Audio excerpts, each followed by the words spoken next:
Check, check, check. If you can hear my voice clearly, please let me know in the chat box. So we'll just start off with a quick audio and video test, and then we'll, you know, get on with the workshop itself.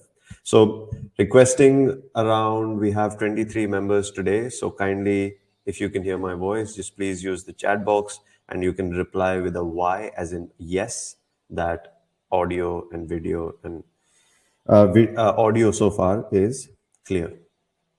So we'll just wait for the answers, and very soon you should be able to see my video as well. So the camera part.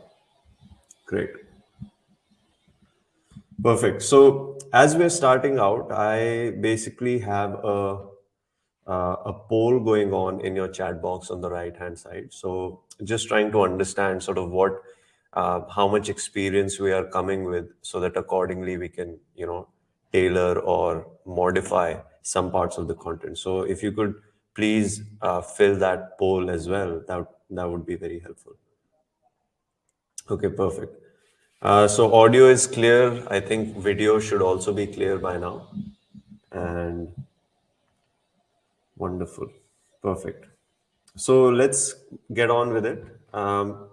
Meanwhile, as I'm going through, like I said, in your chat box on the right hand side, there is a polls section. It's basically a survey, just trying to understand, like I said, where we are coming from. So if you could also, as we're going along, if you could fill that up, that would be great. All right. So first of all, apologies for the delay. We usually start at 11 a.m. sharp, but today there was a 3-minute, 4-minute delay. So I apologize for that. All right. So a few basic technical first aid things to keep in mind so that the experience is smooth. Please try and attend on your laptop, desktop, or tab. Please try to connect with your Wi-Fi, not your mobile data. Wi-Fi is a lot more reliable and consistent. And also, please, if you face any issues, you can use the refresh button, which is right in the center of your screen on top. So that should fix most of the issues that we're having.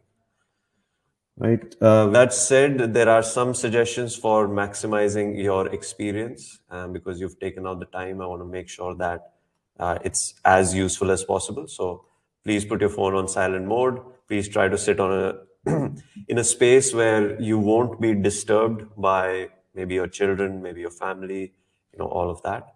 And third, you can try this box breathing technique, which I find very useful. And it is something like this. So just to get in a focus zone mode to learn, you can try this. It's breathe into the count of 4, hold your breath to the count of 4, exhale to the count of 4, and again hold. So it's like a box. Anyway, so this is not a art of living workshop, as my friend keeps reminding me. So we will move on. But yeah, this is an interesting breathing technique, works very fast within 20-30 seconds. So you can try it if you like. With that said, I think we are ready to start off. So, with your permission, if we are all on the same page, we have 30 members in the workshop right now. We're hoping that this number will go up as the workshop continues to go on. So, with that said, if we are on the same page, if you can move ahead, kindly let me know in the chat box. Please be interactive. Otherwise, with online workshops, it sometimes feels that you're talking to yourself. So, my request is please use the chat box, reply with a Y if we are okay to move forward. And so I'll wait for those answers, and then we'll move ahead.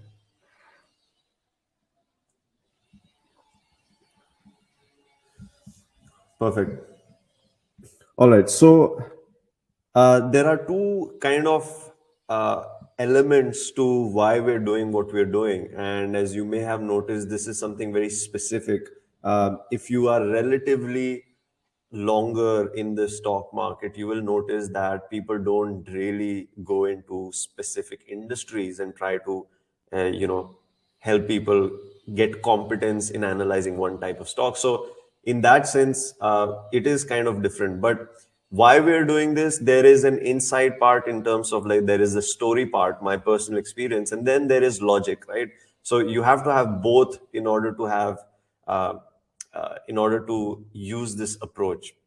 So what is the story part? What was the insight, my experience I had, and what is the logic? We'll all discuss that. And then we'll move on to the actual content part, which again, I will very clearly outline this is what we are going to learn, right? So with that said, let's move on. So August 23rd, 2019, there was a blog written by Nitin Kamath. He is the CEO of Zerodha, which is one of the largest trading accounts services providers. And he wrote in this article something that was very, very insightful. He said that, and this is obviously about lessons from trading on Yes Bank. He said that out of the 7 lakh accounts that Zerodha had at the time, 2 lakh accounts were sitting on losses. 2 lakh accounts owned Yes Bank, right? And on average, they were sitting on losses of minus 59%, right? And when I read that stat, it kind of clicked in my head that something is very wrong with how investors are approaching their decision making. And it is wrong on a mass scale because 2 out of 7 lakh accounts is, if I'm not wrong, roughly 25%. So, and that's a big number. And if I'm not wrong, that is kind of reflective of the entire investor base. You know, we have around now 5 crore demat accounts. Maybe at the time we had 3 to 4 crore. So if you think about 20-25% of people who, you know, had would have bought into Yes Bank, that is a big problem on a big scale, right? But this article only made sense because 2 weeks earlier, I received a call from one of our clients. And at the time, I was working for an investment education company. And my job was on the back end, on the research and dealing with clients and helping them with their decisions. So, as a part of my job, I got a call, and this gentleman said that, Rahul bhai, I need help with Yes Bank shares. So, I said, okay, Yes Bank shares, fine. What can I do now, right? I thought. So I asked him, sir, okay, like, can you at least tell me why did you buy Yes Bank shares? So he said that, I really like the way the management is handling the situation. Now, I don't know if it makes sense to you, but it makes zero sense to me what that means in the circumstances where a bank has done a very bad job of giving money and they're not getting back, right?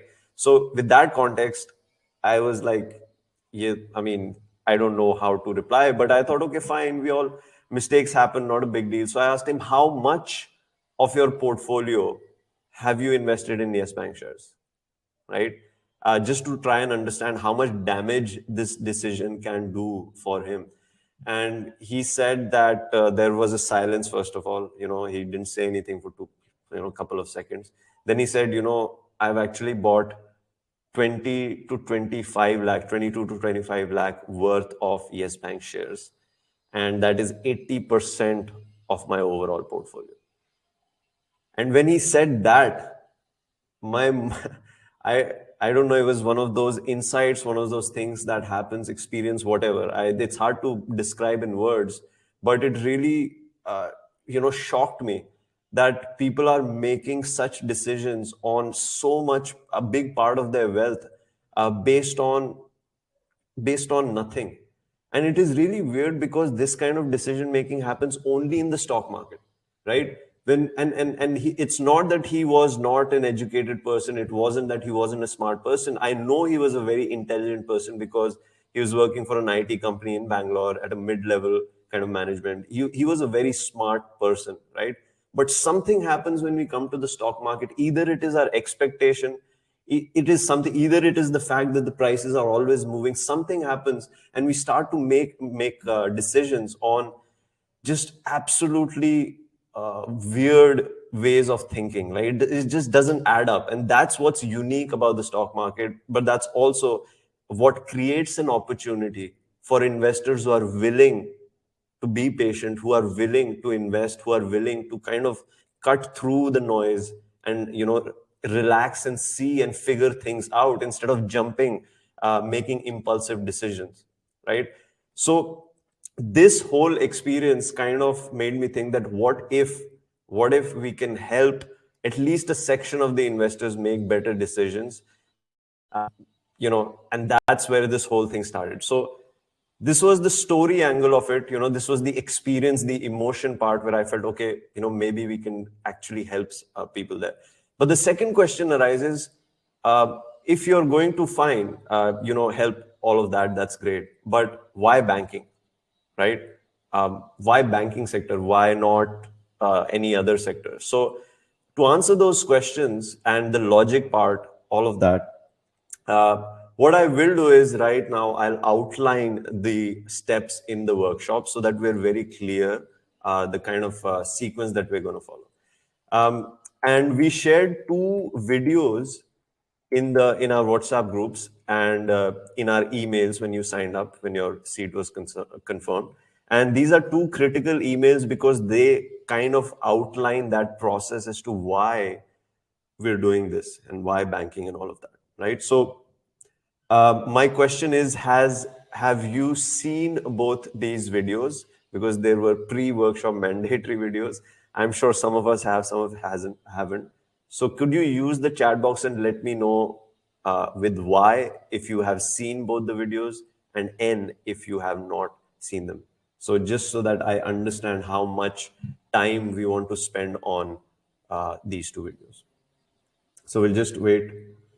Perfect, Abhishek ji. Thank you so much. Thank you, Shaun ji. Thank you, Geeta ma'am. Thank you, Arvind ji, for watching these videos. And I would also recommend, if you've seen the videos, please subscribe to our channel. We're still building up, but I think it will be a great value add for you. All right. So some of us have seen, some of us have not seen, which is totally fine. But we have 31 members, and I know a lot of us are not being interactive. So my request is, if you're going to sit in this session, I request interaction, right? It's just clicking Y on your keyboard. It's not a big deal. So let's be more interactive. Let's make this more fun, right? Okay, no problem. So some of us have, some of us haven't, not an issue. We'll summarize this in about 10 minutes and then we'll move forward. But first, we'll go through the summaries of these 2 videos. Then we'll talk about the first principles banking model, specifically how we think about the business model of a bank. Then we'll try to reverse engineer success. We'll try to see in the last 5 years which stocks have outperformed or given a higher return than the average. We'll try to figure out what are the reasons why that outperformance may have happened. And then we're going to try and use these lessons to maybe think about how we can, make decisions for the present and for the future, right? While we're doing this whole process of reverse engineering, we'll do 3 case studies. And as a part of these 3 case studies, we'll actually end up looking at the cross-sectional data of top 15 Indian banks, right? So that's the whole thing. After that, we have Q&A in the end. So please stay as long as possible. If you have any questions, we'd love to clear that out. But before the Q&A and after the case studies, I would like to share information about the course that we have created. And I would do that with your permission. And if you feel that this is something that you would like to join us with, please, please, please, we would love to have you. If you feel that for whatever reason, this is not the right thing for you, or if you have any doubts, that's okay, not an issue at all, right? So with that said, that is our game plan for the next 1 hour, 1 hour, 15 minutes. If we are on the same page, we can move ahead. I want 36 of us who are listening over here to click Y or N, depending on what your answer is on the chat box, and then we'll move forward, right? So I'll wait for that, and then we'll get ahead.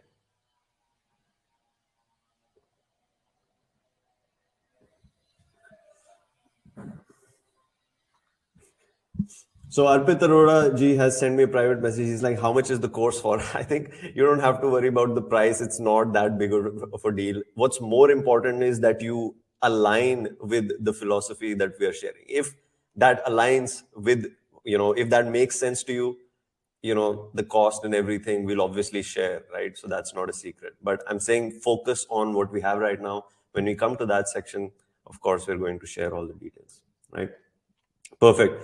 All right, so let's move ahead and let's actually summarize those 2 videos. The first one being the problem with conventional value investing. right? So, how many of us have actually heard of the word value investing, of the words value investing? How many of us have read maybe books on Warren Buffett, or how many of us have done some kind of research? So let me know in the chat box, if you're aware or not. But basically, Warren Buffett is the most successful investor probably in the history of investing ever. And he popularized this approach called value investing, right? What this means is you basically buy low and you sell high, right? That's pretty much the hallmark if you were to put it, for any kind of investing. But when he said buy low, what he means is that if you buy something that is for worth, if you buy something for less than what it is really worth, right? Chances are, if you keep doing this for the rest of your life, if you make 100 decisions, 200 decisions, probability is that you'll be making, decisions that make money for you, right? But that's basically value investing in a nutshell. Um, but then what happened was, through his teachings, through his lectures, through his YouTube videos, people, and through his written content, people started to actually teach this value investing approach. And I'm sure some of us have attended these fundamental investing courses, long-term investing courses, value investing courses, right? The problem with these courses that I believe, and honestly, I have done all literally every fundamental course there exists in this country, at least, right? And over time, I figured that these are coming short on some counts, and there are some issues with the approach. Not that it's a totally imperfect approach, but there are issues if you want to get better. And the issue is, the step number one, right, is that, okay, you have 5,000 stocks. Okay, how do you make sense of 5,000? You can't go analyzing all 5,000 of them, right? You have to narrow that universe down to a number that is manageable, right? Perfectly logical. The way we do that, or the way these value investing courses teach, is that, okay, you use some parameters, right? Debt by equity. If you have not heard of them, if you're a complete beginner, don't worry, it's not a big issue. Debt by equity, your ROE, right? And similar parameters like that. So we use these parameters to filter, right? And we are left with usually 150 to 150 stocks. Now, this is a much more manageable universe of stocks to analyze, but it's still 50 businesses, and most of us are, forget 50 businesses. We haven't seen the inside of a business ever in my life, in our lives, right? We are coming from, at least I am not coming from a business background. My dad worked for the central government. My mother was a teacher. So not everyone is coming. And here, all of a sudden, you are required to make an opinion on 50 to 100 businesses, and not just make an opinion, you have to invest your money on it, right? So all of a sudden, there is a little bit of diciness happening. But you take these 50, 150 stocks, and by the way, they're all from different industries, right? So not only are they businesses, which most of retail investors have no competence at, but these are businesses that are unique in themselves because they're different types of businesses, right?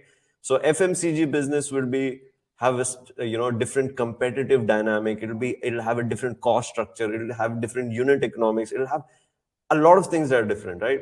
Then there'll be banking, there'll be capital goods, there'll be, I don't know, there are over, I think, 300 industries in the Indian stock market, right?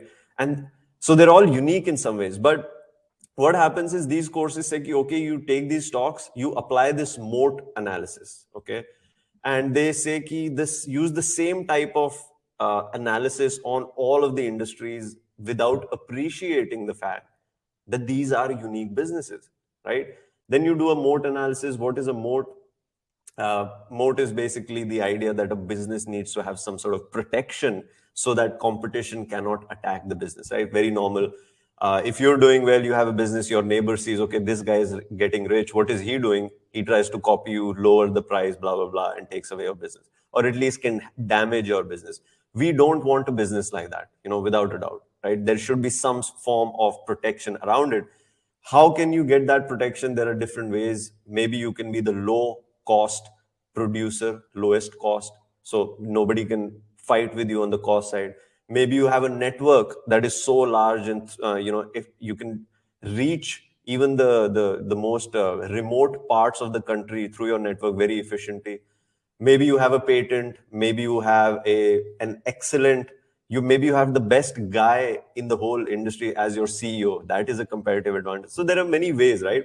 Problem is, the competitive advantage for an FMCG business will not be the same competitive advantages for a banking business, right?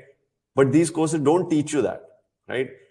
That's the problem on step number 2. Next, they say, okay, calculate an intrinsic value. How many of you, how many of us have heard, intrinsic value? It's all about the intrinsic value. Can you let me know in the chat box, because this is very interesting. I have met nobody in the last 9 years who's been able to tell me what the bloody intrinsic value of a business is, right? But nonetheless, it's a great word. It's thrown around very frequently. Intrinsic value, don't know, right? यहाँ पे भी there are some processes, some say DCF use, discounted cash flow method use, some say DCF doesn't work, right? So every step of the way there are inefficiencies, right? And the thing is, it doesn't make sense, and this approach does not work consistently, and this is not the right approach in the long term. It's not that it won't work. It will. You might find 1 or 2 stocks, but it's not going to be consistent, right? You'll make money on 2 stocks, and then next 2 stocks you'll lose money, right? So this inefficiency needs to be sorted, right? And the insight again that I had, because I was struggling with this, for the first 5 years I was doing well, but I wasn't doing as well as I wanted to with my investment, the record. So I was trying to figure out, how do you fix this problem? And I accidentally came across, while reading Warren Buffett, the answer kind of came from there as well. And he said that what an investor needs is the ability to evaluate selected businesses, right? Selected. You don't have to be an expert on every company or even many. You only have to be able to evaluate companies within your circle of competence, right? And the size of the circle is not very important. Knowing its boundaries is. So the point that when I read that, it almost clicked, that why are you spreading yourself so thin? You're analyzing one FMCG company, then you're going to a banking without really understanding everything that is to understand about one bloody industry and getting very, very good at it first, right? So it's just logical that approach is very diluted. It's a very weak approach, and it's not going to give you what you want over a sustained period of time. But yes, as somebody who wants to sell their value investing course, I'll charge you 12,000 rupees, and just I'll say, okay, this is how it works, and I'll give you whatever thing, then I'll create it for you, right? And because there isn't enough knowledge and there isn't enough awareness, things can,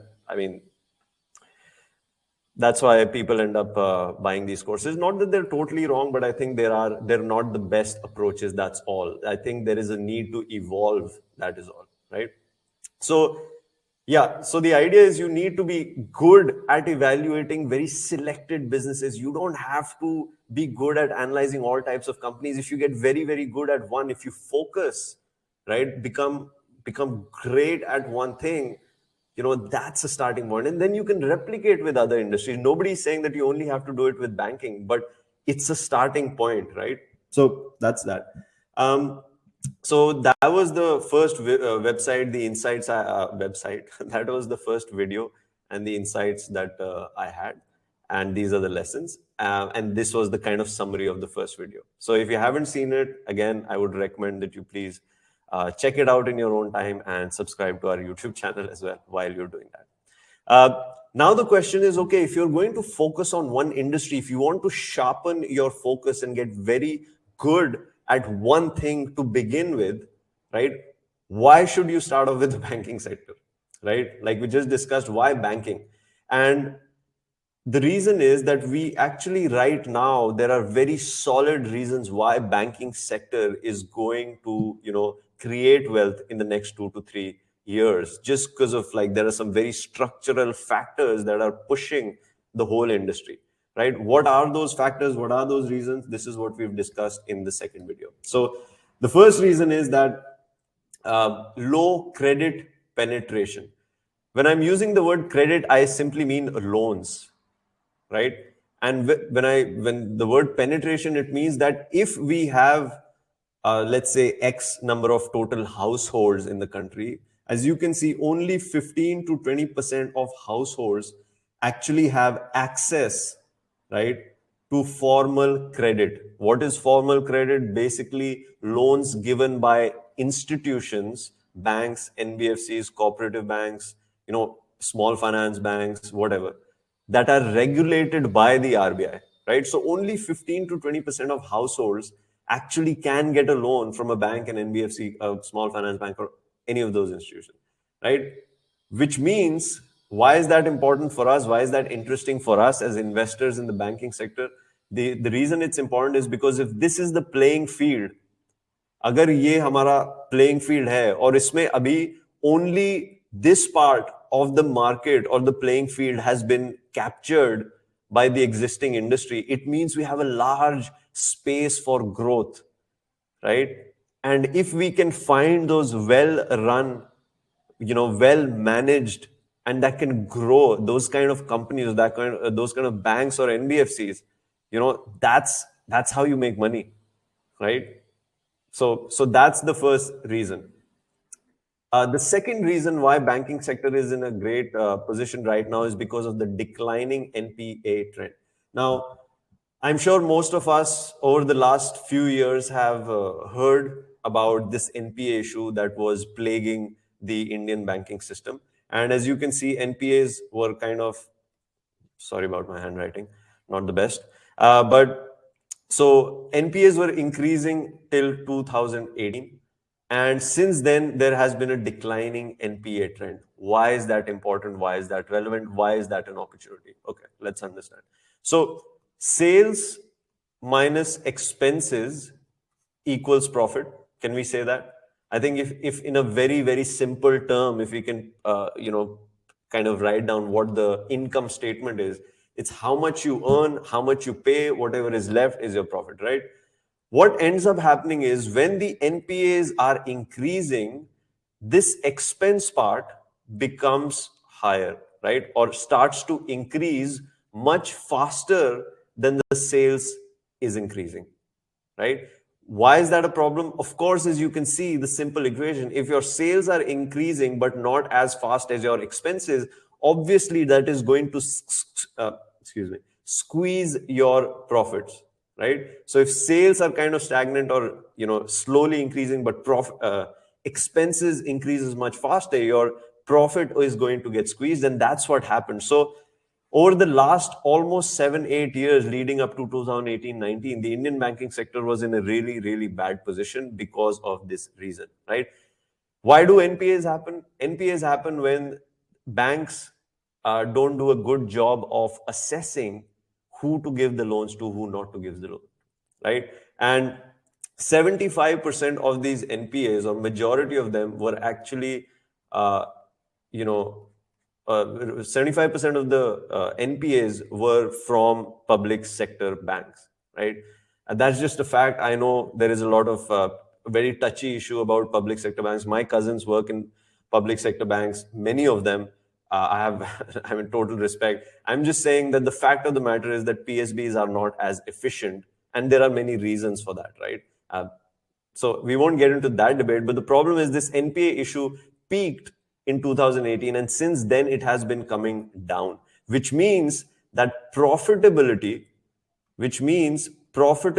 of the entire banking sector is increasing, right? Why is profitability increasing important? Because as we will discuss in the coming few minutes or 20-30 minutes, the key to making money is two simple things, and it comes from an equation, and earnings is one of them, right?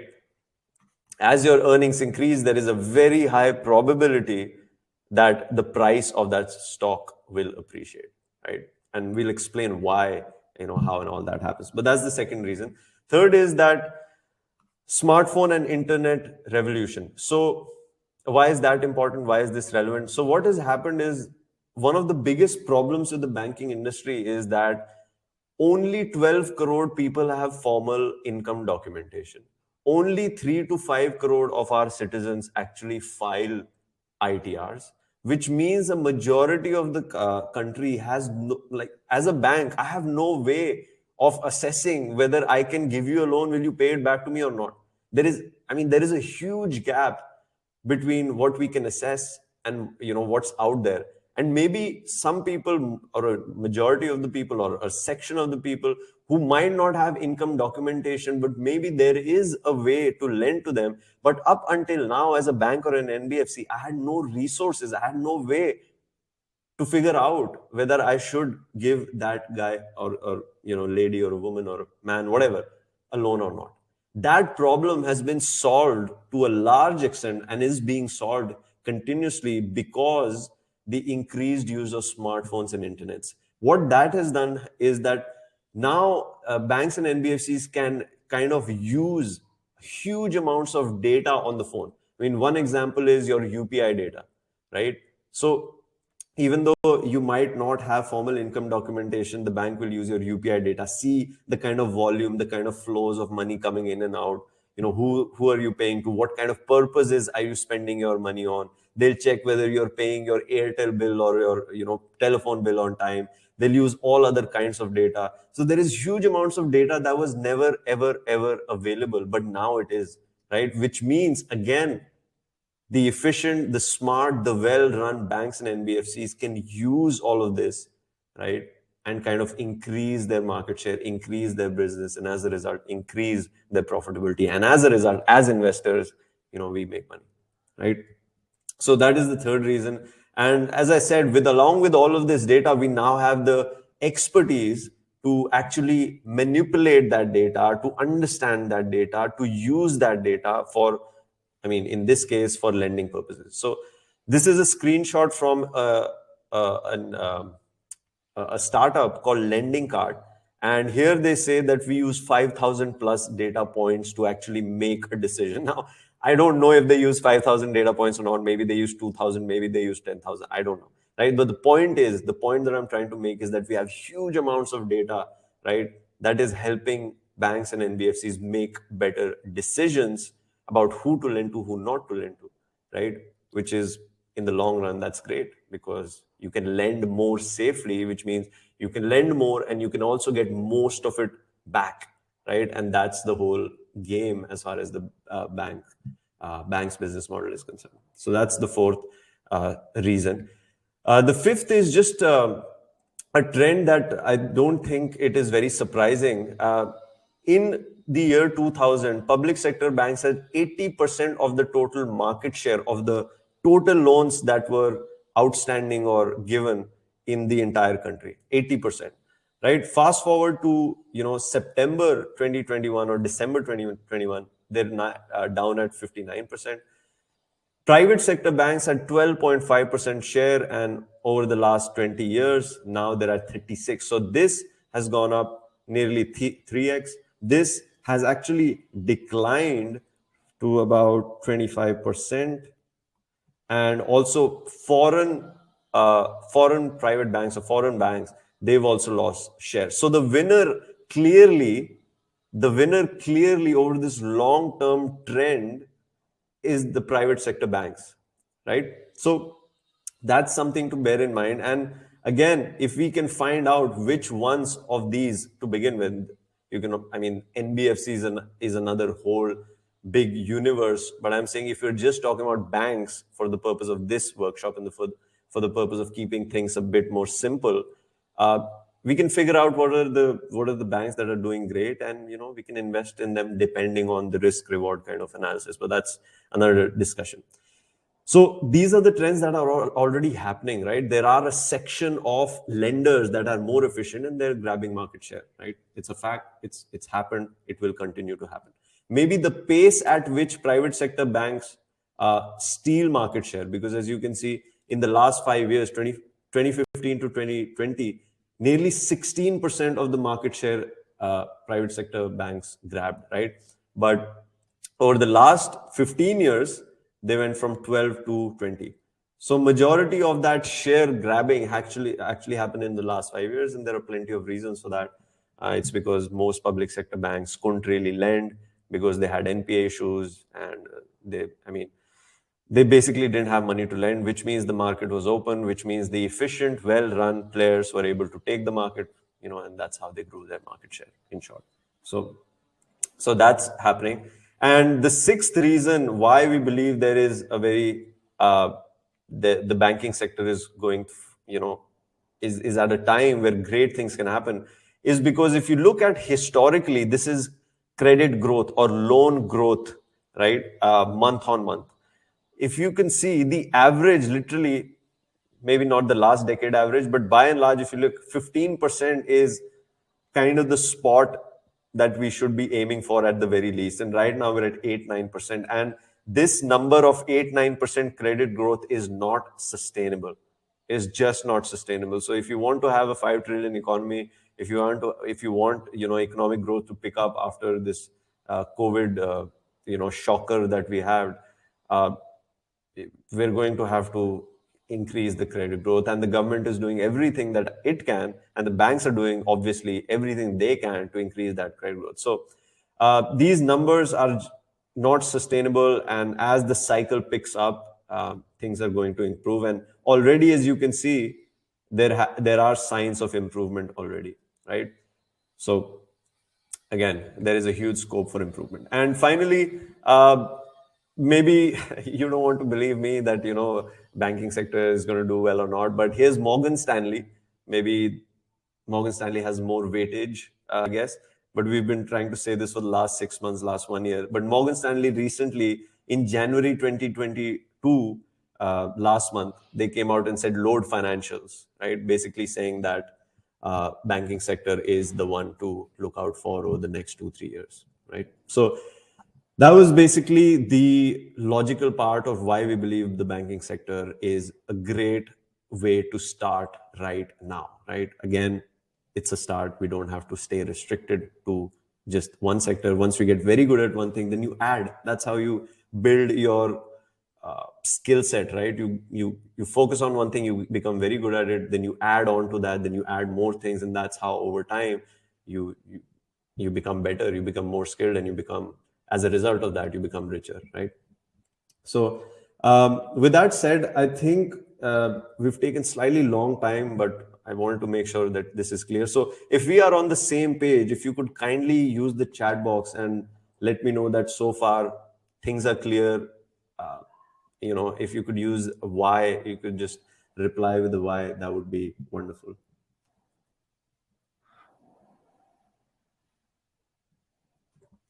So we'll just wait. We have 40 members from what I can see. I would request you all to please be more interactive. Let's not make this a one-sided workshop interaction. I would love to please have interaction from you. And I would recommend just click on Y as in yes on your keyboard if everything is fine.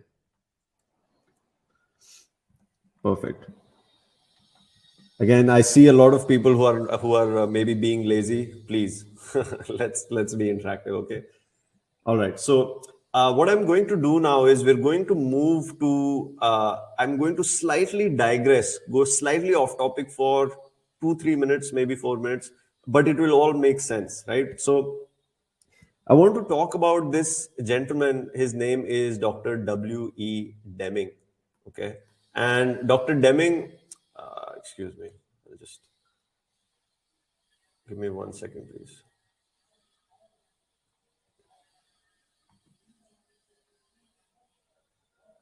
Okay, perfect.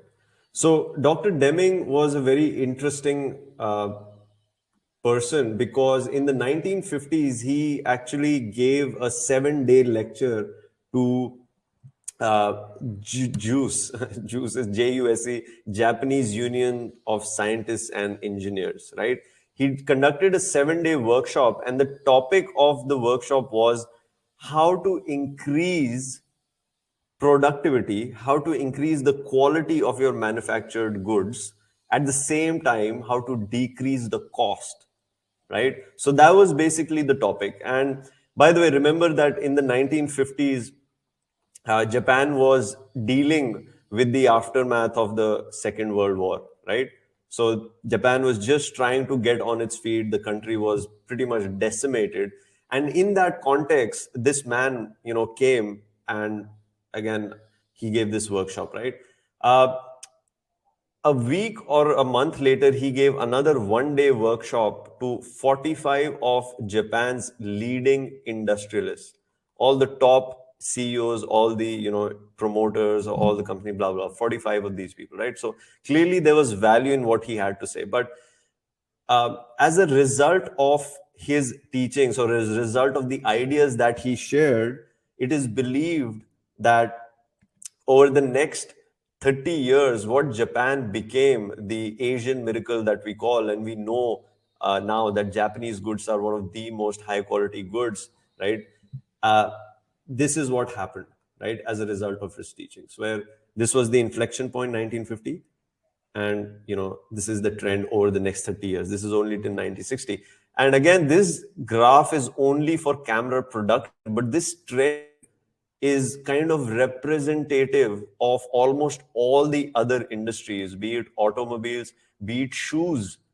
Nike, if you don't, if you've read the autobiography, Nike actually started with a collaboration with Japan's shoe company Onitsuka, and it used to manufacture its shoes in Japan, right? So it's not just automobiles, Toyotas, very high quality cars, shoes, cameras, you name it. All the industries follow this trend where Japan started to export a large quantity of its total goods produced, and as a result, Japan as a country grew richer, right? So right. So my question, the reason why I am sharing it is because Dr. Deming was very well known for his contribution to, let's say, quality control, contribution to how to increase the productivity XYZ, right? So he had a great contribution. But personally, the lesson that I took away from his teachings was a very simple one. And what my interpretation of what I read about his work was this, that every business is a series of little steps, right? That it's a process. A business isn't a one-time thing. It's a cycle that happens again and again and again. And in that sense, it's kind of like a machinery, right? So if you can understand each little part in this machinery, and if you can increase the efficiency of each little part in this machinery, the end result is going to be exponential, right? That was my interpretation from what he taught. And I said, okay, I am not a manufacturer yet. I don't have anything to manufacture at the moment. I'm not involved in the business of manufacturing, but can I use those ideas in my line of work, which is to make better decisions? Because even making a decisions as to what stock to buy or where to invest in is a series of steps. So if you can understand those series of steps, you can make better decisions. If you can understand a business model by breaking it down and visualizing it into little steps, you can see how money is flowing through that business, and you can kind of get an understanding of whether that business is doing a good job, a poor job, an average job of running that machinery, right? So with those ideas, we thought, okay, can we visualize this for in the context of a bank's business model, right? What is that machinery that the bank has? How does money flow in it? And can we generate insights based on that, right? So we created a simple visual model, right? It's nothing fancy.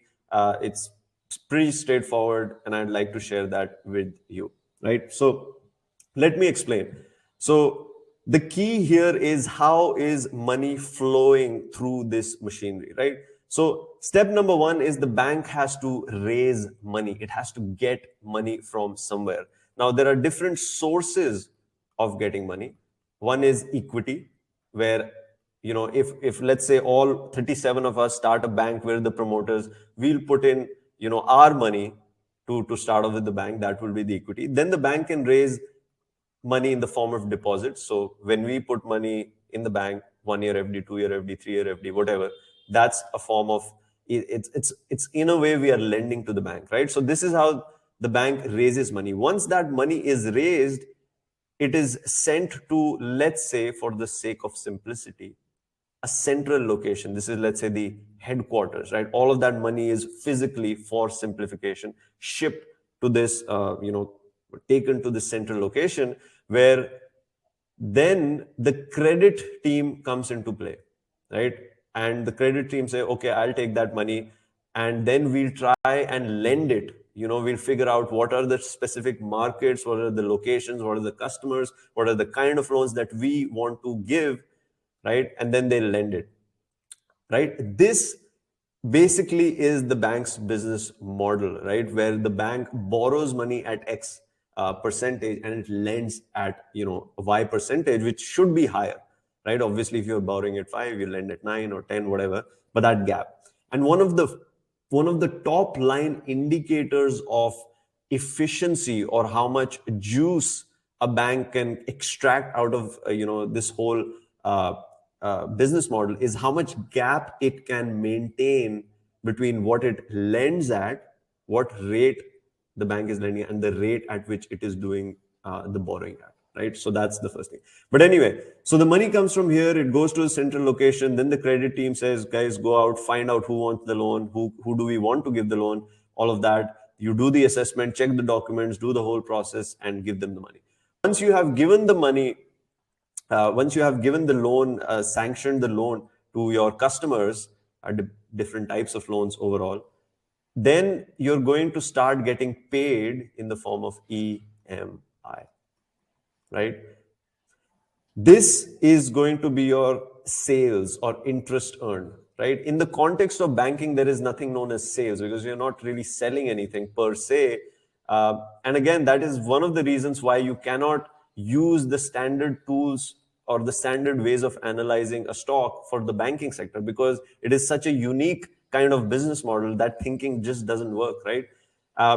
So interest earned is your top line where you get the money in. But again, because you have to pay these guys, you have borrowed money, then you have to deduct your interest paid, and then you're left with net interest income, right?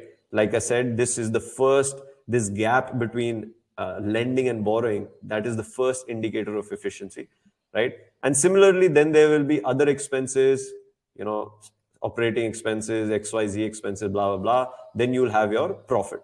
So the money has moved all the way from here and back into its headquarters after I have run the entire cycle, right?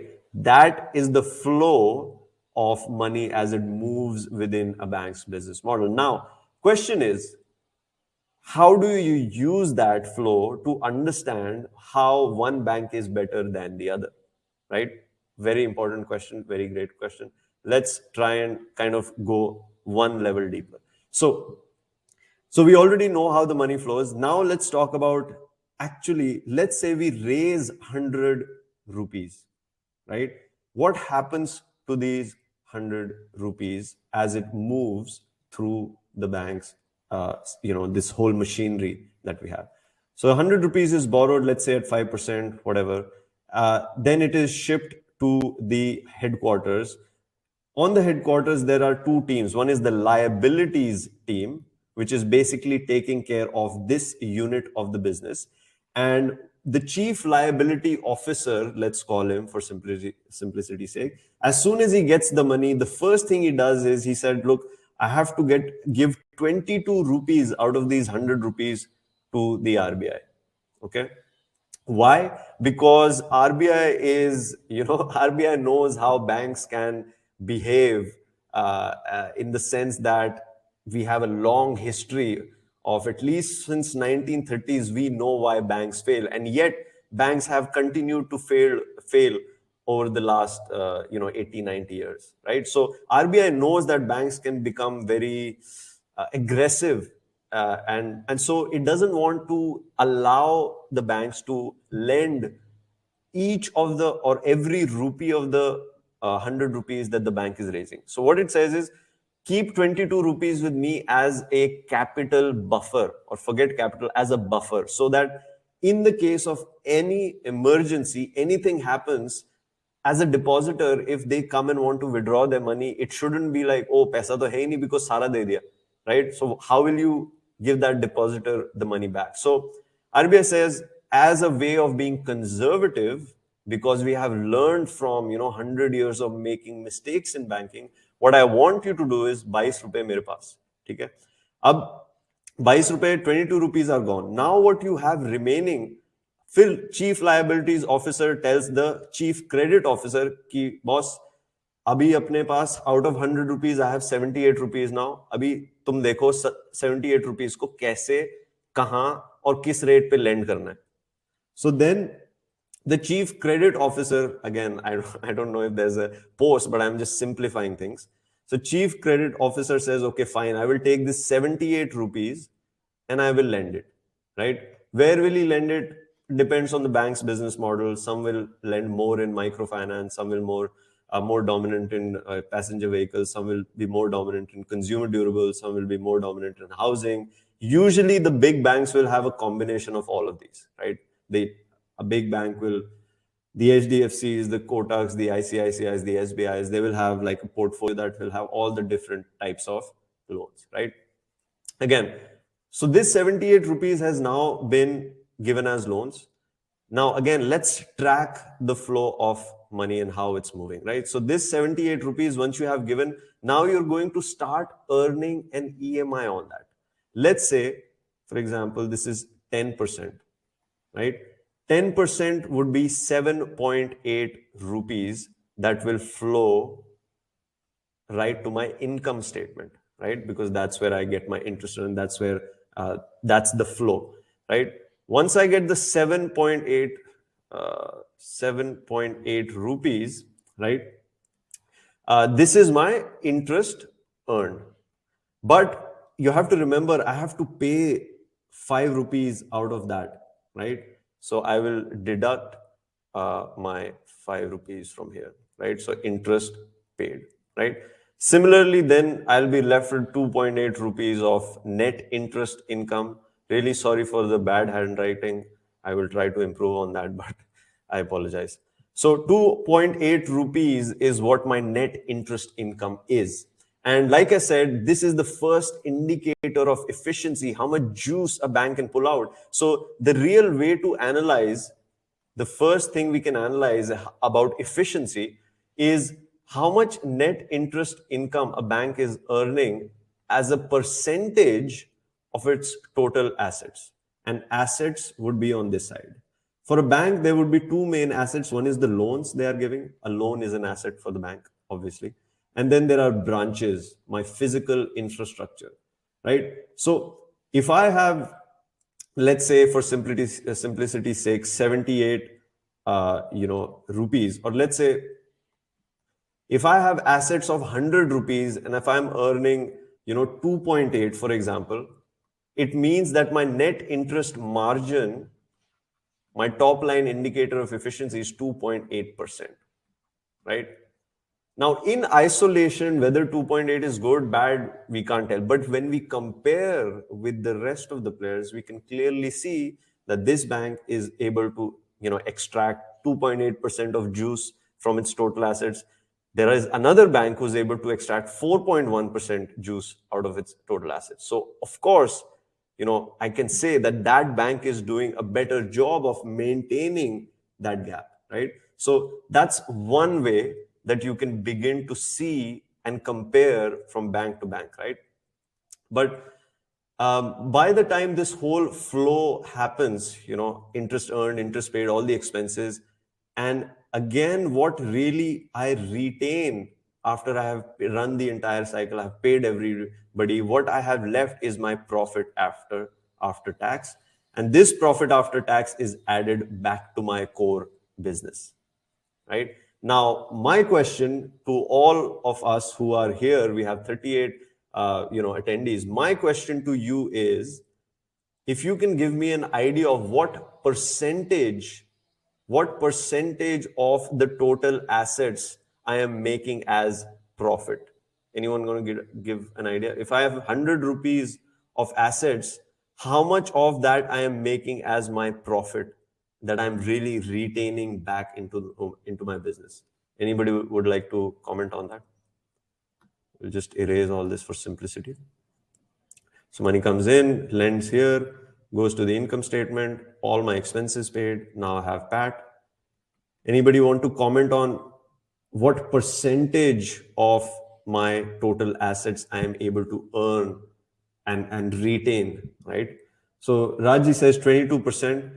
22% is simply not possible, whereas with normal or other types of businesses, 22% profit margin might be a possibility.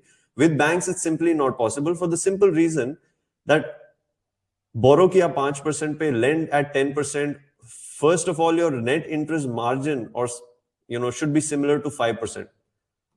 So already a bank is a very thin margin business. So if 5% is your net interest margin, and out of that you have to pay all your expenses, by the time you reach your profit, even the best banks are earning not more than 2%. Right? Right. So 2%, 3%. So 3%, there is no bank, as I'll show you data for top 15 Indian banks. There is no bank that earns 3%. But yes, NBFCs, there are NBFCs who can earn an ROA and of 3%, 4% even sometimes. And this number, again, the core indicator of efficiency of this entire machinery, of this entire cycle, is called ROA, return on assets. So if I employ 100 rupees of assets in this machinery, if I invest 100 rupees, I am making, even the best banks are making 2 rupees as profit, right? So, I mean, that's something to appreciate. It's a very low margin business. Now, the problem with the earning a 2% is, and which is a unique problem to the banking sector, is if I'm only retaining 2% of my total assets, but I want to grow my assets at 15 to 20% year on year, because if I grow my assets, my EMIs are likely to grow by 15 to 20%. And if my EMIs or my interest earned increases by 15 to 20%, chances are, if everything else we assume constant, our profitability will increase by, let's say, 15 to 20%, right? And that's the kind of growth I want. Why do I want a 15, 20% growth? Because as an investor, I want to earn a 20%, return on my investments, right?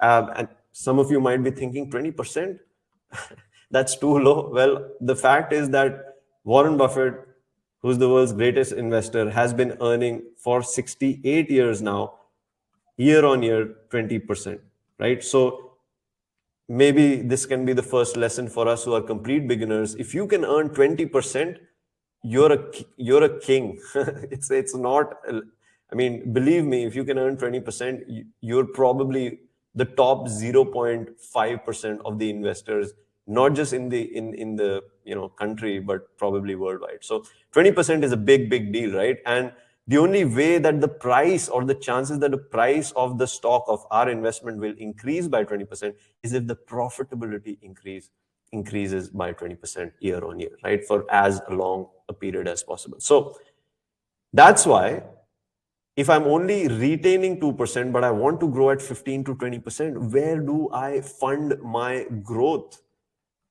As a bank, how do I fund my growth? Right? Because I only have 2 rupees that I can put back in the business. But next year, 78 ka agar 15% or 20% we take, we're adding around 15 rupees. I only have 2 rupees. I only made 2 rupees for those 100 assets. Next year, I have to give 15 more rupees of loans to grow. How do I fund my growth? Would anybody like to answer? Where do I get the money to fuel my growth as a bank? So would like to hear something, anything, it doesn't matter. I mean, just feel free, whatever your understanding is. It's not a test or anything. So relax. And what do you think? How will I fuel the growth in my assets? Where will I get the money? I want 15 rupees. I've only made 2 rupees. And so 2 and 15 ke beech mein 13 rupees extra, where will I find? right? Perfect. Perfect. So Rajesh Bhatia ji says more depositors. Lakshmikant ji says equities, and it says raise funds, borrow from RBI, other income, issue bonds, cross selling. Okay, perfect. These are all are great answers, because this growth has to be funded by my borrowing engine. So year on year, it becomes very important. Oh, sorry, excuse me. It becomes very important that my growth engine, which is my borrowing side, is working as efficiently as possible. And as rightly as most of you pointed out, there are different, sorry, excuse me, this pen is being a problem. So there are different forms through which I can, excuse me, 1 second. Right. So as you all rightly pointed out, I can raise money by putting my own money. Banks do that. I can raise money by attracting depositors. How do I attract depositors? Nowadays, a lot of the newer banks, the small finance banks or the relatively newer IDFC Bank and Bandhan Bank, what they do is they attract depositors by saying that we'll give you 7% on your deposits for, let's say, 1 year FDs for a minimum balance of, let's say, 2 lakh rupees, right?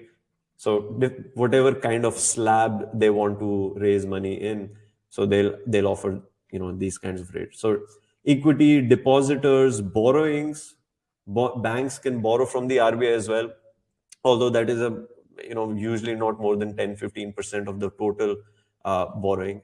So there are all these ways that CASA, somebody rightly pointed out, CASA is a very important source of funds, because these are the lowest cost source of funds, right? Because when we keep money as a small business or a business, when you keep money in current accounts, the bank pays you 0 interest. So for the bank, that is very important, right? Because it's free kind of money.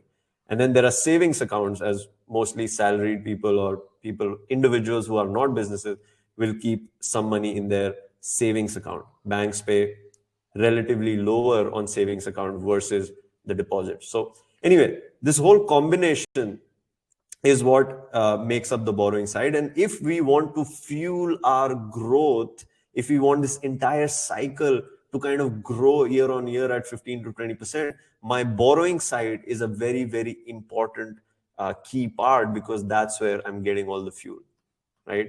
So the point of explaining all this is that once you start looking at things from a visual perspective, and when you can start charting the flow of how this machinery is working, it becomes much intuitive, easier to compare one bank with another, right? And obviously we are limited by time today, but in the intensive workshop, in the complete guide to analyzing banks and NBFCs, we kind of go through in a lot more depth about how to use this approach, right?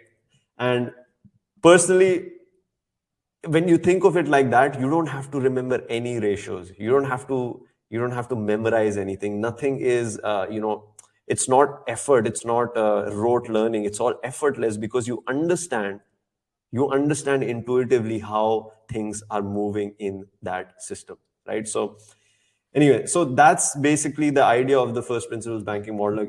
There is a lot more to it, so we can go into much more depth in each of these units, which we have done in the paid course. But anyway, so with moving on from there, now what we should do is let's try to figure out how we can reverse engineer success in bank stocks, see what lessons we can learn, see how we can apply them, right? So that's what we will move on to next. All right, so give me a second. All right, so reverse engineering success in bank stocks. So far, are we kind of on the same page? Was it relatively easy to understand? I mean, any feedback, anything? And if we are good to move ahead, kindly please use the chat box. Let me know if you're on the same page. All right, Arvindji, I've just read your question. Your question is, if margin is less than 2% and net NPAs goes more than 2%, can bank earn profit? If yes, how? Yeah, it can, because NPAs impact the income statement. So if you look at the flow, this is my net interest income. Then I have my other income, which becomes my total income. So this is my income part. Then I have my operating expenses. Then I have my NPA expenses, which is basically called provisions, but I won't use that word because whatever, I don't want to confuse some of us. So NPAs, and then what you have left is your profit before tax. Then you deduct the tax, and that's your PAT, right? So NPAs can be 2%, there can be NPAs of 5%. Even then, you can still churn out a profit, but it won't be 2%. Like I can almost guarantee that profit will get squeezed because NPA expense, which is a big expense, as NPAs goes up, this expense increases. So as this expense increases, of course, it's going to shrink the profitability, right? But to answer your question, what percentage of NPAs is kind of sustainable, not sustainable? That's a very good question, and it requires a little bit more time. So we'll, if with your permission, we would like to take that some at a different point. Okay. So with that said, I think we're ready to move on. Let's try and reverse engineer, because all that gyan is fine, but let's see what's really happening. How can we apply this? All right. So by the way, I learned this from a mentor of mine who's been investing for 25 years. And he said that there are only 3 simple questions to answer in the stock market, which, in our context, because we're looking at bank stocks, what to buy or which bank stock to buy, when to buy it and when to sell. And in the coming sections, the reverse engineering, we will be more trying to address what to buy.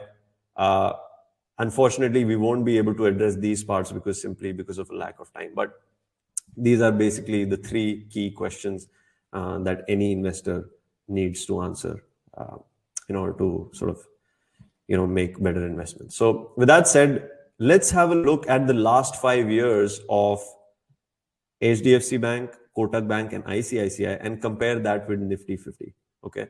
Why are we comparing it with Nifty 50? Because look, Nifty is the top 50 companies, and if you can just invest in the top 50 companies and earn a return which is higher than the individual stocks you're buying, why the hell do you want to make all the effort, right? So it is only worth investing in individual stocks if you can beat at least the average returns. And by no means is that an easy task. It requires skill and effort, right? So, but anyway, over the last 5 years, Nifty has given 108% return. These are cumulative returns. These are not the 20% I said Warren Buffett is earning year on year. Those are CAGR, compounded annual growth rate returns. These are cumulative total, right?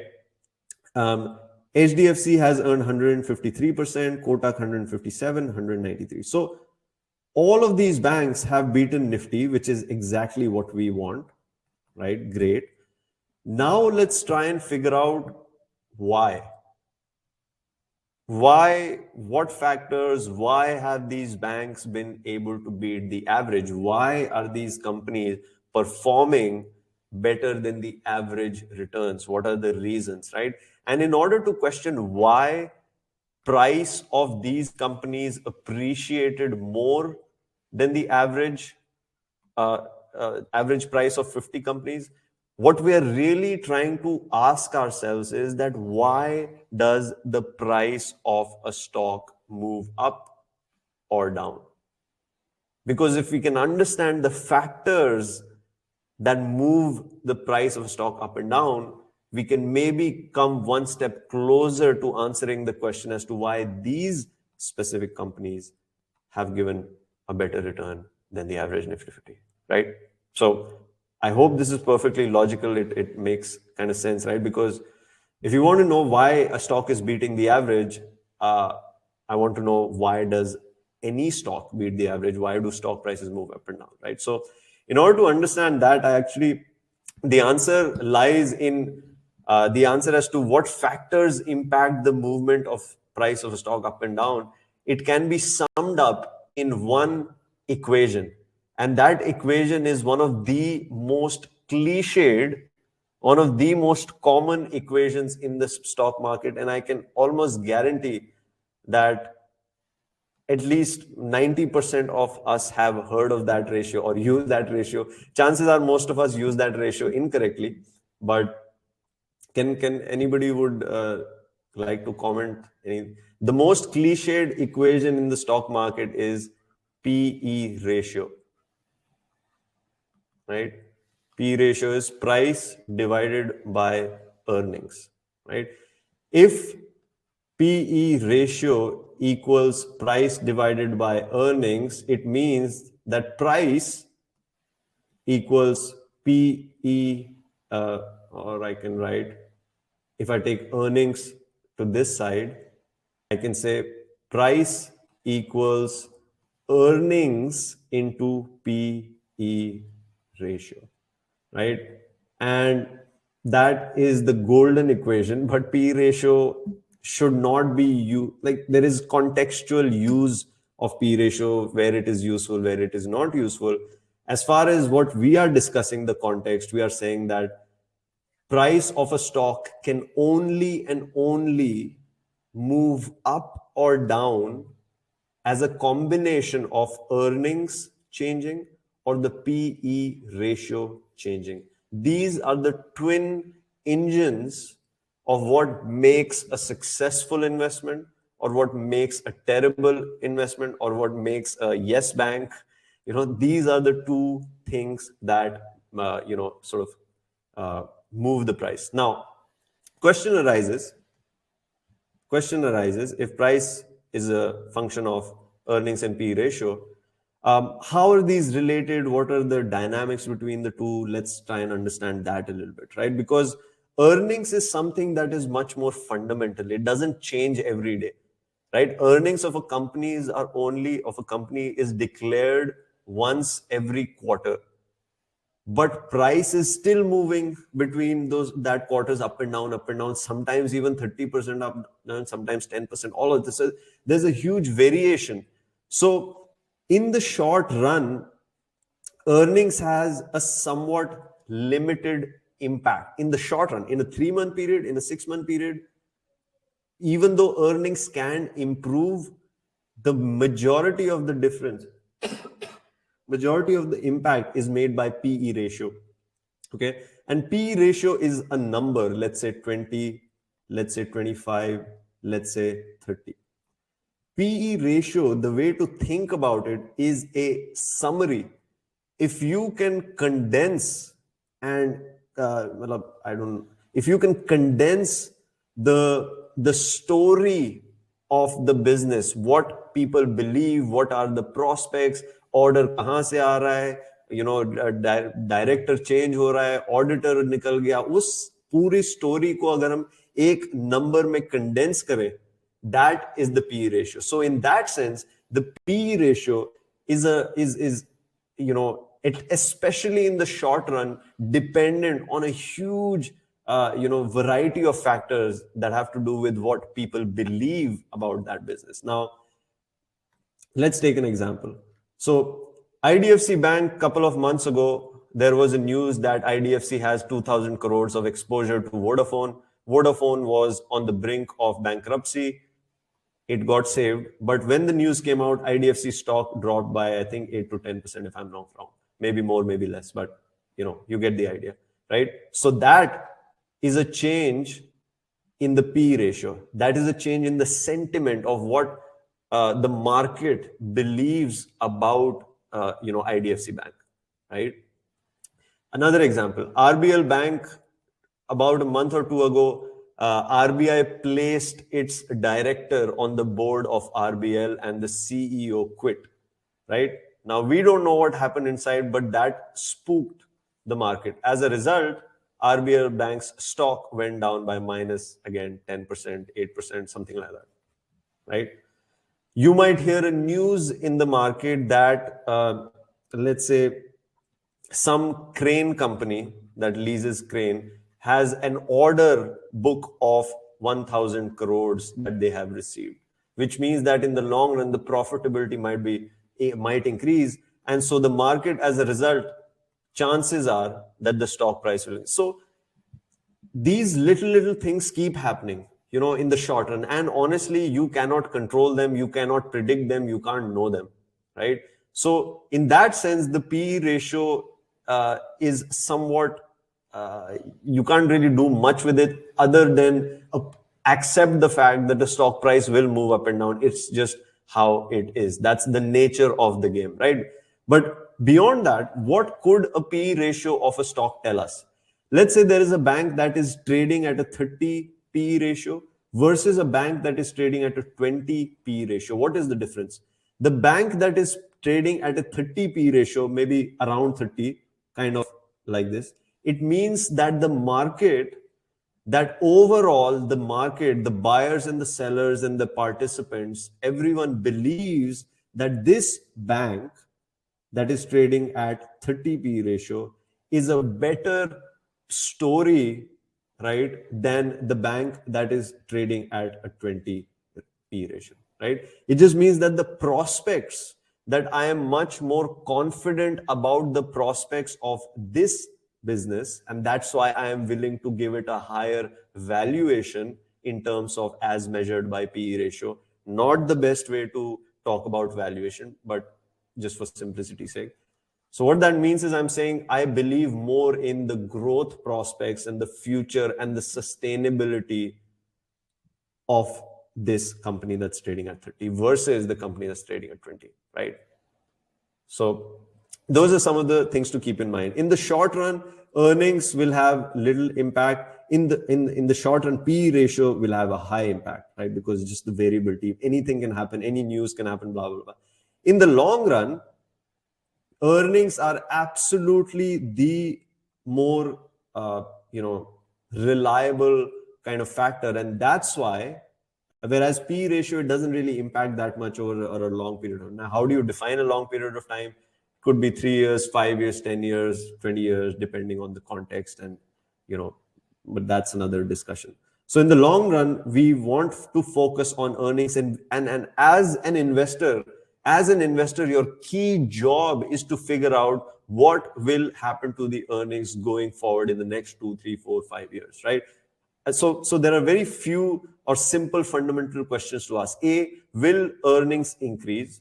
That's the first question to ask ourselves as an investor, because earnings is the name of the game. That's what value investing is. That's what fundamental investing is. That's what any company which has ever become more valuable has become more valuable because it has been able to earn, make a profit, and then obviously, grow that profit year on year at a certain rate. So A, will the earnings increase? B, if it will increase, at what rate will it increase? Because a company that increases its earnings or profitability at 5% is not as valuable as a company that can increase its profit at 25% year on year, right? Again, that is just one aspect of the story. Maybe the company that is growing at 5% can still be a better investment, but that's because, people might think it's only 5%. So there might be a huge discount on that company. Whereas a company that's growing at 25%, because everyone thinks that it's going to grow so fast, it's a great company, it might be at a huge premium to its real value. So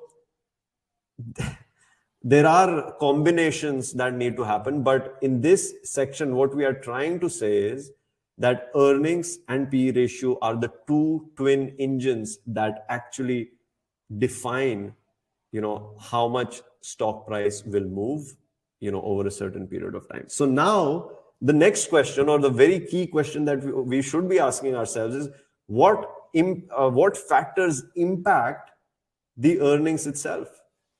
If earnings impacts price, we want the price to go up, which means earnings we want to go up, which means that now we need to figure out what are the factors that impact earnings, so that we can maybe try and say that over the next 2-3 years earnings will go up, or this is how much it can move up, right? So the next part is that how do we figure out what are the factors that impact earnings, right? So for that, what I will do is we'll quickly create an income statement, right? Because,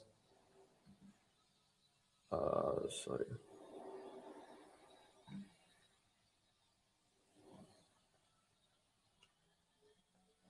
right?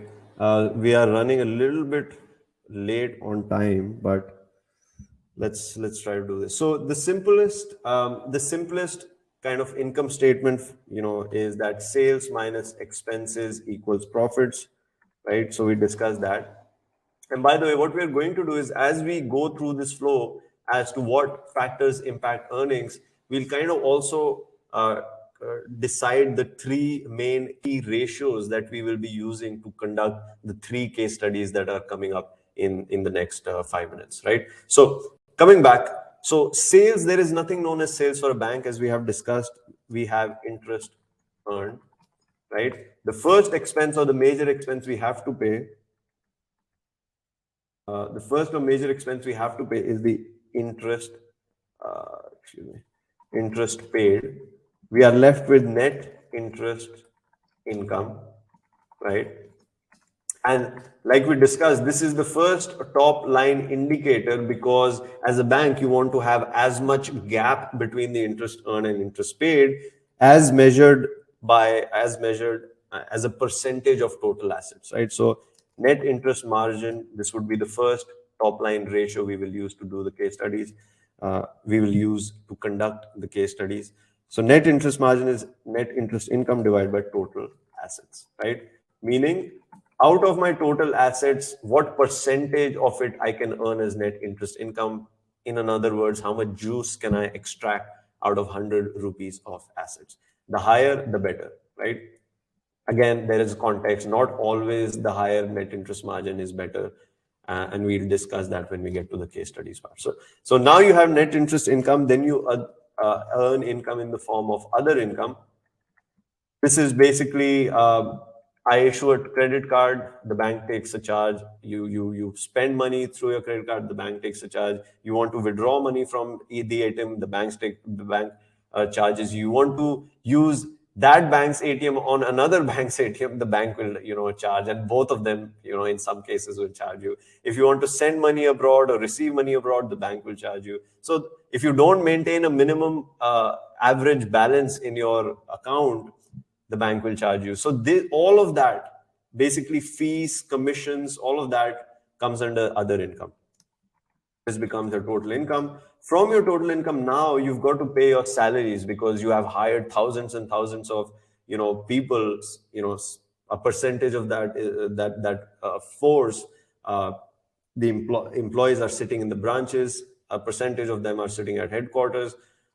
All of that, we have branches, we have to pay for software, we have to pay for the lights, we have to pay for stationery, blah, blah, blah, blah. All of that will be deducted as operating expenses, right?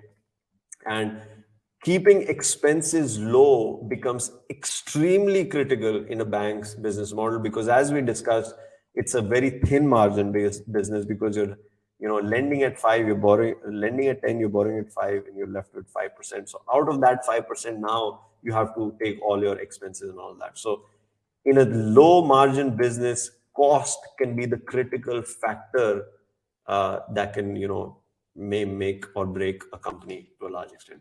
But then the biggest form of cost, or the biggest problem as far as the cost is concerned, is then the NPA cost, which is basically called provisions.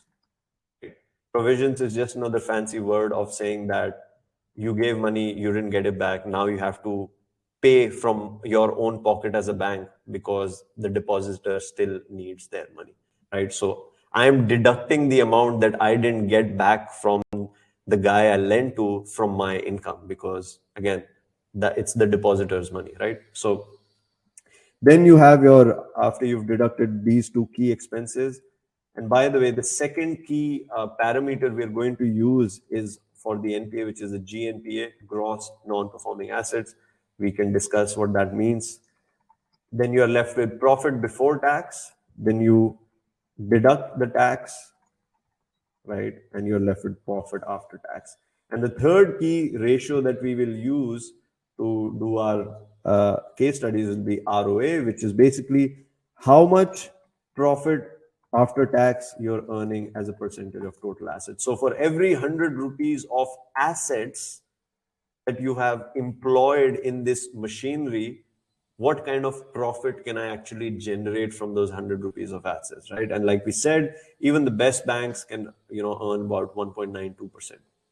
So these three ratios, and these are the three key factors that impact earnings, is one, I need to have this net interest margin expanding ideally over time, right? Two, I need to have my expenses in check, but we won't use that for this workshop to keep things simple. The biggest expense that we want to kind of manage is your provisions, which happens because of non-performing assets. So that's the second ratio. And the third ratio we'll check to compare banks is the ROA. Eventually, how much can you pull out of this entire machinery, right? So those are the three ratios we'll use, and let's do our case studies now without wasting any more time. Okay, so just to sum up, basic bank business model: lend at 9, borrow at 5. These are three ratios, we just discussed them, blah, blah. And with that, let's try and actually use these three parameters and see how HDFC Bank is performing.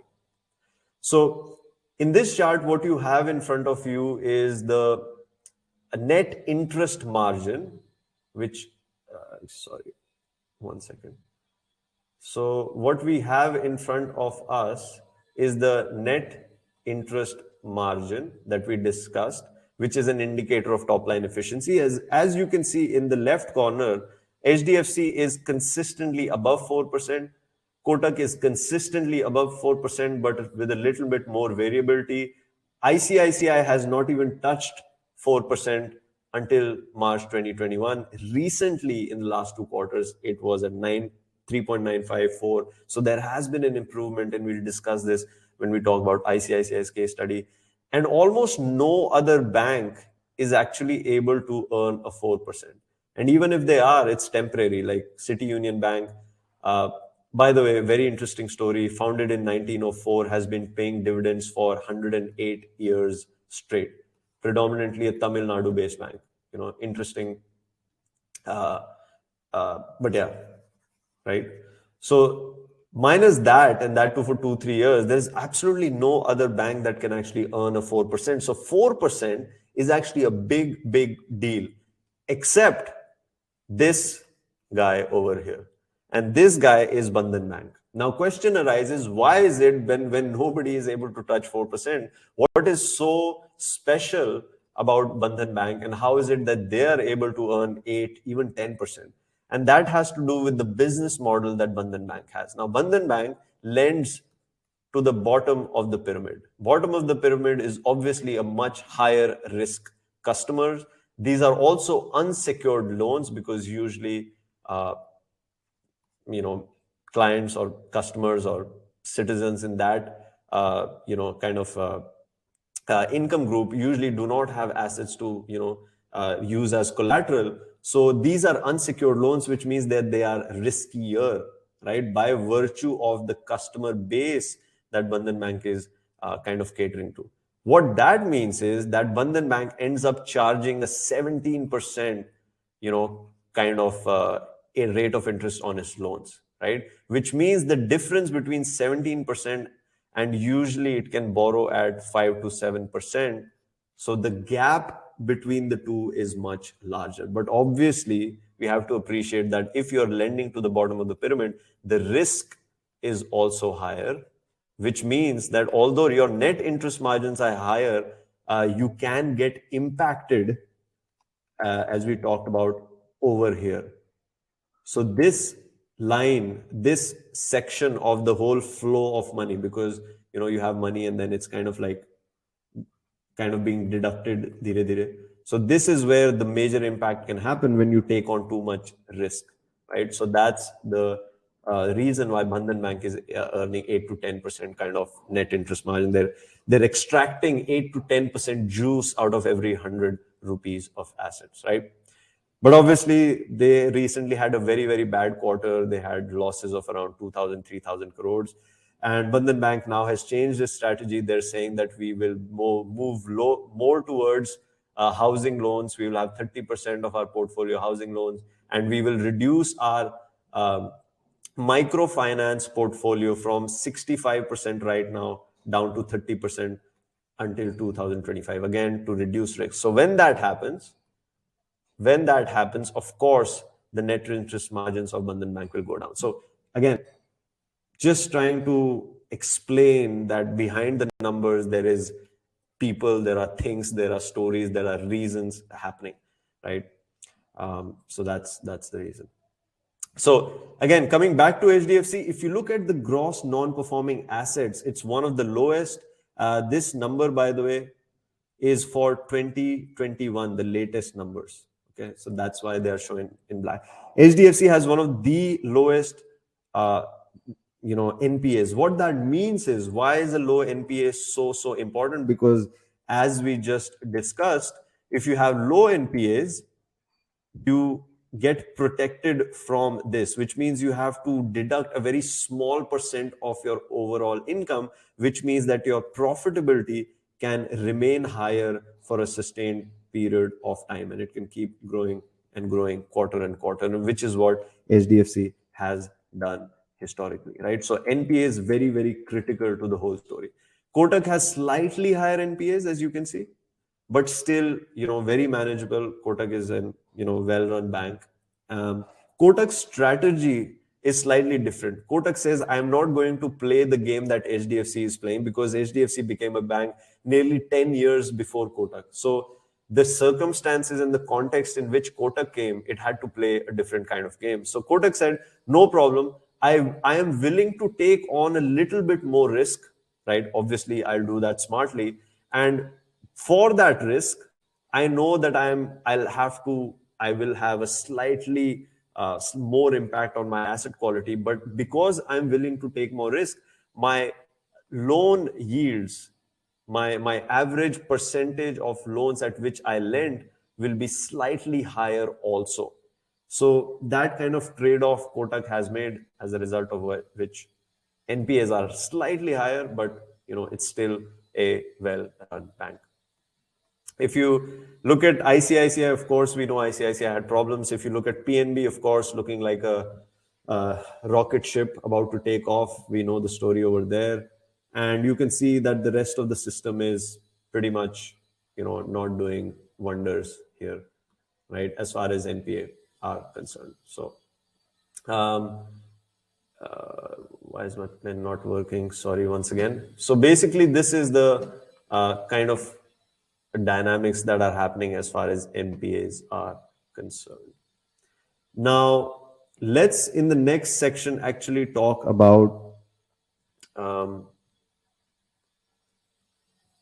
return on assets. So this is again the bottom line indicator of efficiency. Just like net interest margin was the top line indicator of efficiency, ROA, return on assets, is the bottom line indicator of efficiency. As again, you can see that 2%, barely any bank is even close to 2%, right?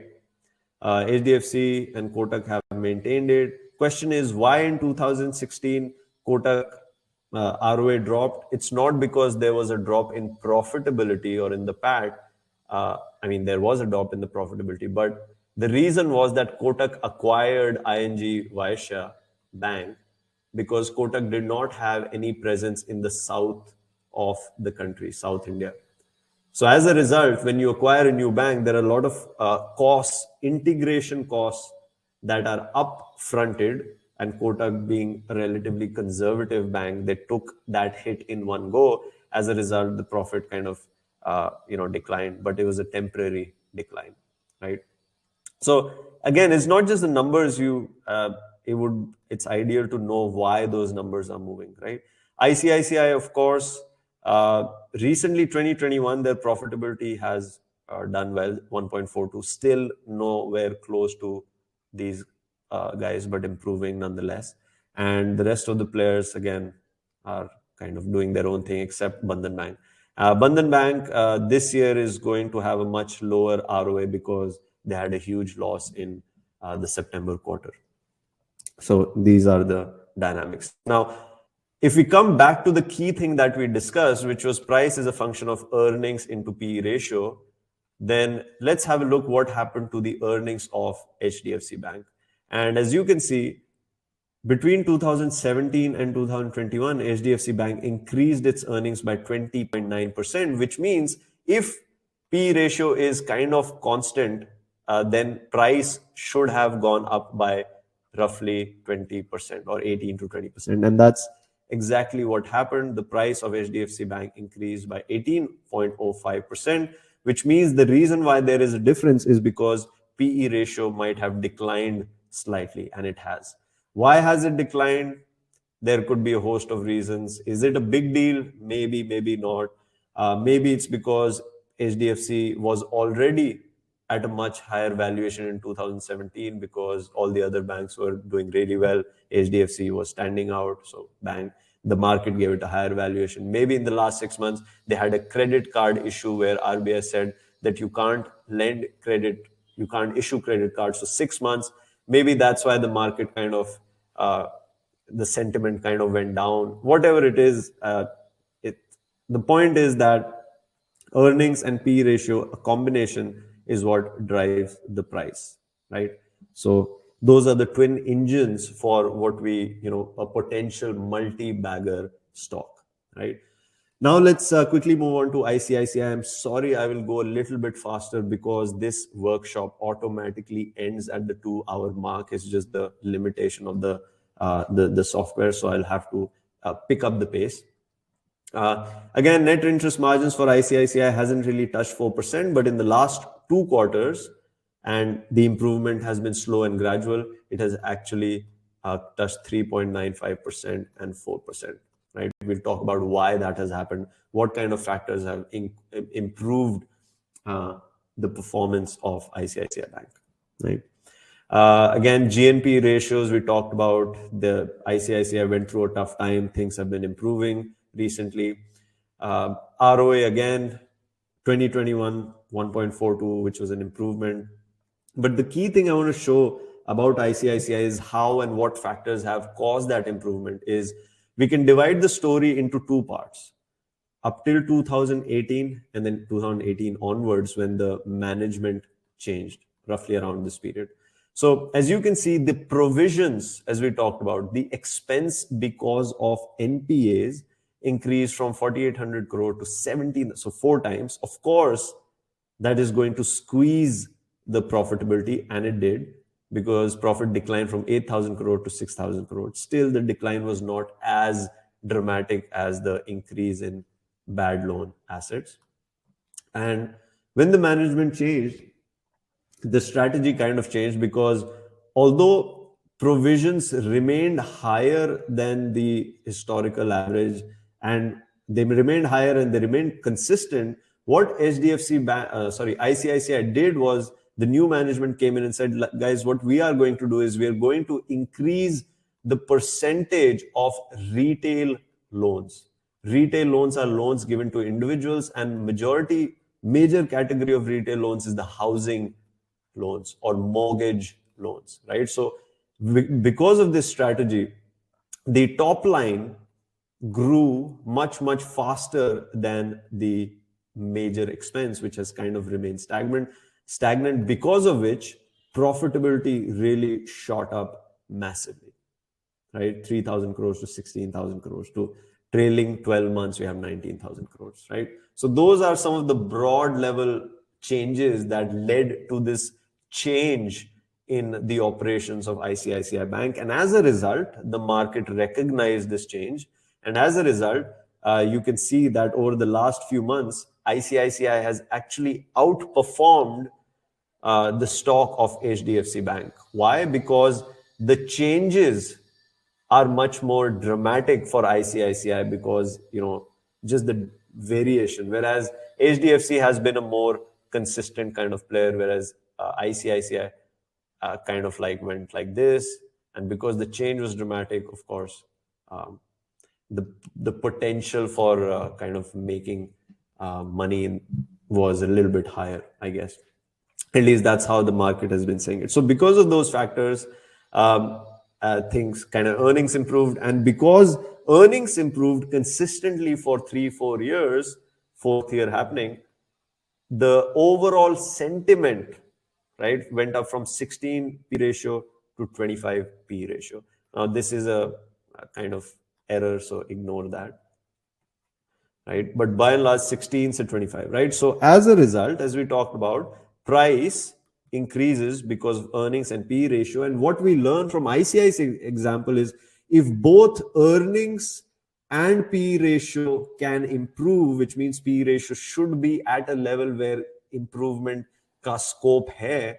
If both of these twin engines can fire together, that's when you get a multi-bagger. That's when you get, you know, the most kind of returns in the relatively, I guess, shorter periods of time, because you have both engines firing, right? So that's basically ICI's story. Now, quickly, we'll move on to Yes Bank, our all-time favorite.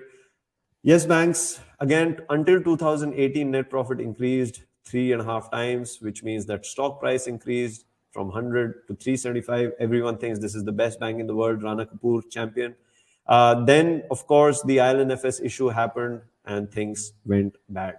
And within 2 years, within 1 year, in fact, provisions, again, the expense because of NPA increased from 6,000 to 28,000 crores. Now, question is it that provisions really increased or bad loans increased in 1 year? No, the fact of the matter is that all throughout this time, the management of Yes Bank was in some ways, I don't think it would be wrong to say, was misleading, all the stakeholders, right? So, and that's something as an investor you have to be, you should know how to spot those things, because even as early as 2016, 2015, you could have gone through the numbers, you could have gone through the annual report, you could have figured out that something is not right at the Yes Bank. It's not rocket science, but as investors, I guess we are in a hurry to make money. We don't want to do the hard work. And so, Yes Bank story, we know what happened. But that's not even the worst part about Yes Bank. The worst part is that 2018, DIIs, FIIs started to sell because IL&FS issue happened. They said, okay, if Yes Bank has given money to a company of IL&FS that was bankrupt since 2013, this bank is doing something wrong. The DIIs, the blue line, they started to decrease their shareholding. By the way, this is the shareholding trend. But the retail investors come in and say, no, we know what is happening exactly, and we can do a better job. We'll be the heroes. We'll buy low and we'll sell high. That's what happened. And the mistake didn't just happen once, it happened again in 2020 when the bailout happened. Again, the retail investors increased their shareholding. So this is 2020. Federal Bank is selling, IDFC selling, promoter is selling, Kotak Bank is selling, foreign portfolio investors selling, individuals are coming in and saying, no, we know better. And I think there is some big lesson to learn from here, right? So then you have news articles that say, okay, there is pump and dump happening. I think these are totally, that's a wrong way of putting it. The fact of the matter is, at least as investors, of course, as depositors, you may have been fooled, blah, blah, blah, blah. But as investors, nobody came to our houses and said, ki Yes Bank share khareedne ka hai, warna, goli chalegi. Nobody said that. Whoever bought Yes Bank shares did so because, I'm not sure why they did it, but I guess the point was they thought they can make quick money. And that's just not the right way to think, right? So with that said, in the next, we have 10 minutes remaining. We're very short of time. I would like to request you to take the next 3 to 5 minutes to share, what we have created, the intensive course, how we can take this knowledge from what we have done today to going to, just going really in depth. So with your permission, if you could just write in the chat box why, as in yes, I would like to take the next 3 to 5 minutes to share what we have created. And I will wait for your answers, and just like to take 3 to 5 minutes to do that. So please kindly let me know if you're okay, if I can share our message in the next 3 to 5 minutes. Meanwhile, I'll request Aman to kindly share your number, because in case the webinar ends abruptly, and by the way, I'm apologizing in advance because this software runs out automatically at around 1:59 minutes. If it ends abruptly, don't worry, Aman will share his number. You can reach out to Aman. I am in the WhatsApp group. If you have any questions around this workshop, anything to Q&A, if it doesn't get answered, you can reach out. I'll do my best to help you out with that, right? So with that said, let me just quickly, share this. So what we have is, we call this the complete guide to analyzing banks and NBFCs. This is the only course in the entire country that actually talks about, banking, and that too about a specific sector in the, I guess there's no other courses like that. So we basically are going to be focusing a lot on case studies. We'll be, we have our network. We would love you to join. And again, our focus is on not losing money first of all. When we don't lose money, that's half of the story. Then we can, kind of keep growing, right? So this is a pre-launch offer, and I'll explain what that means. It means that the course is being launched in phases, phase 1, 2, 3. Phase 2 is actually today. So by today, 8 p.m., we will have launched the second phase, and the third phase will be launched on the 27th of this month. Phase 1 is has already been launched, right? And you can get access to the content straight away as and when you sign up. It'll take usually half an hour to 1 hour for us to create the login and details. But more importantly, what are you going to learn? Why is this, why is this going to be good? So first of all, we'll start off with industry analysis. We will look at the players on a general level. What is the kind of growth rate we can expect? What are the kind of market shares that are there? How are the market shares shifting? How are the different categories of lenders growing? Why are they growing? So for example, small finance banks are growing much faster. You have housing loan companies growing much faster. You have banks that are growing much faster than the average private banks, I mean. So different categories of investors and how they're growing, why they're growing. So basically like an overview of the entire playing field, so to speak, right? So we'll discuss that. Then we'll talk about how to analyze liabilities and assets. As we discussed in the model that we showed you, there is the borrowing side or the liability side, the growth engine. We learn how to analyze in depth. We look at the asset side, which is the loan side. We'll analyze that. We learn how to analyze the financial statements. We learn how to value a bank. How do you say what it, and we'll be doing this all through case studies, right? And the reason why we believe this course is different from most courses is because our goal over the long term, whether that's 6 months, 1 year, 2 years, is to basically add case studies for nearly 50 to 70 NBFCs and banks, right? Now, I cannot promise the exact timeline, but I want to do that personally. That is our internal goal. And the reason why I'm telling you this is we don't want this course to be something like videos ban gayi ek baar khatam. This is a thing that's going to constantly keep growing, and we keep adding things to it. So it's like a continuous kind of learning experience, right? And honestly, if we can analyze 50 to 70 banks and NBFCs in the country, I think I would be, that would be phenomenal. That would be absolutely amazing. And that's something that has never been done before, especially for retail investors. So how to track banks and NBFC stocks? How do we ourselves kind of do the analysis? How to conduct and store your research? There are different tools we use to actually, make sense of the information you've read and retain and blah, blah. And then there's a Q&A forum. If you have any questions, we have a watch list. So after we have done all of this analysis, after we have filtered, we have done all the case studies, we will create a watch list, which will have, let's say, X number of stocks. Now, this is not a recommendation list, by the way. I want to make it very clear. We are not in the business of telling you what to buy. Ye kharido, wo kharido. There are no tips. If you think you will get tips by joining the course, which I hope you don't think like that, there are no tips. We don't think like that. We want to build real competence so that we have the right to make money. I don't want to get rich being lucky. I want to get rich by becoming, worthy of it and becoming more skilled. So that's our mindset. And if you decide to join it, I hope your mindset kind of aligns with that. So the course costs 6,999. Of course, this is a pre-launch offer, so we're doing something special. And just to add on, we have around 15 hours of video content. You can join our private Telegram group. If you join us, when you join us, you actually get 15% off a tool that I use, which is called Tijori Finance. Does it mean it's the best tool in the world? No, not necessarily. There are many other tools. For me, I believe Tijori Finance serves a very specific purpose. And if you feel that that's something that you want to use as well, you can get a 15% off, by virtue of being a course member. The course validity is 1 year, right? Which means the content and access will be available for 1 year, and we have a 100% money back guarantee.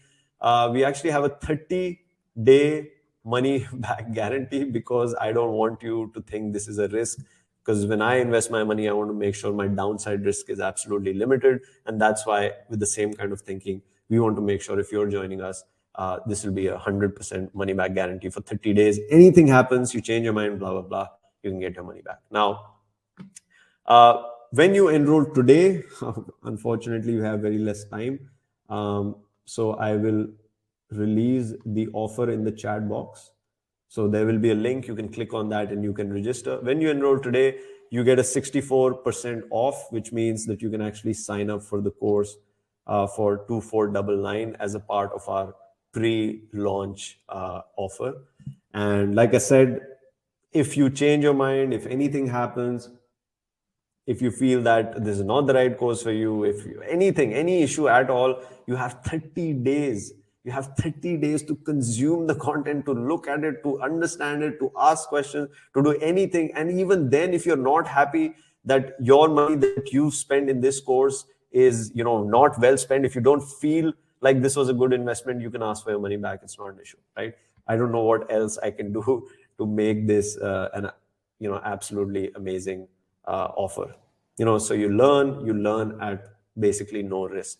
And this is a knowledge that will help you over the next, probably your investing lifetime, which may be 10, 20, 30 years, right? For a cost of 2499, I don't think there's a better, personally. With that said, so you can click on the link on the right-hand side and this will show up. You can enter your details, your email, phone, and name. And then you can even, if you feel you want to get it on EMI, you can get it on EMI as well, as low as 150 rupees, if you feel that's something you want to do. I'm sharing my number on the chat box because I know this webinar can end any time. So I apologize if it ends abruptly. Any questions you have, anything you want to take on, you can kind of do that. But so I am available. You can enroll for the next 15 minutes, 20 minutes. This offer will be live. If you have any questions, that's my number and you can call me.